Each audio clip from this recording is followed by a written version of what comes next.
আলহামদুলিল্লাহ ওয়াহদা ওয়াসসালাতু ওয়াসসালামু আলা মান লা নাবিয়্যা বা'দা। আমি আব্দুল্লাহ বিন আব্দুর রাজ্জাক। প্রায় ৩ কোটি ৩.৫ কোটি যে জনগণ আছে তাদেরই একজন প্রতিনিধি বলতে পারেন।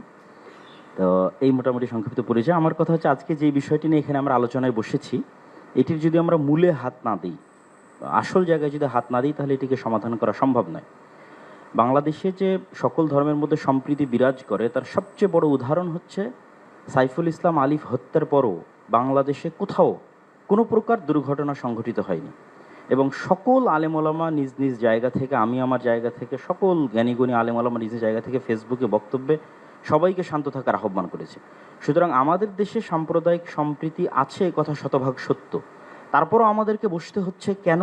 ওই জায়গায় আমাদের হাত দিতে হবে। আমরা আসলে ভূ রাজনৈতিক আন্তর্জাতিক রাজনীতির শিকারে পরিণত হয়েছি। এই জায়গায় যদি আমরা সমাধান করতে চাই, তাহলে আমাদেরকে লক্ষ্য রাখতে হবে বড়। লক্ষ্য বড় রাখলে স্যার আপনার জন্য এটি সমাধান করা সুবিধা হবে।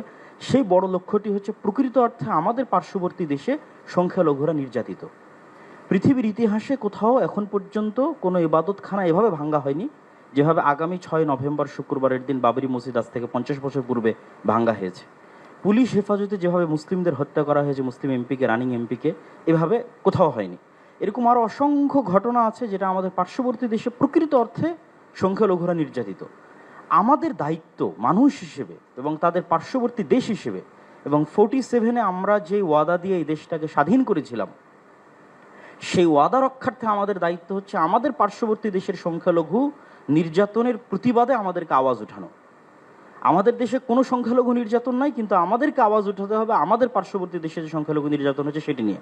এই জন্য আমি আহ্বান জানাবো আমাদের মাননীয় প্রধান উপদেষ্টার প্রতি যে তিনি যেন এই বিষয়টির প্রতি দৃষ্টি দেন এবং সবাই আপনার সাথে আছে। গতকাল রাজনৈতিক দলগুলোকে দেখেছেন, আজকে ধর্মীয় নেতাদের দেখছেন, সকলেই আপনার সাথে আছে এবং আপনার হাতকে মজবুত করার জন্য দেশে যে জাতিগত ঐক্য তৈরি হয়েছে এটিকে আপনি সাহস হিসেবে ধরে নিন।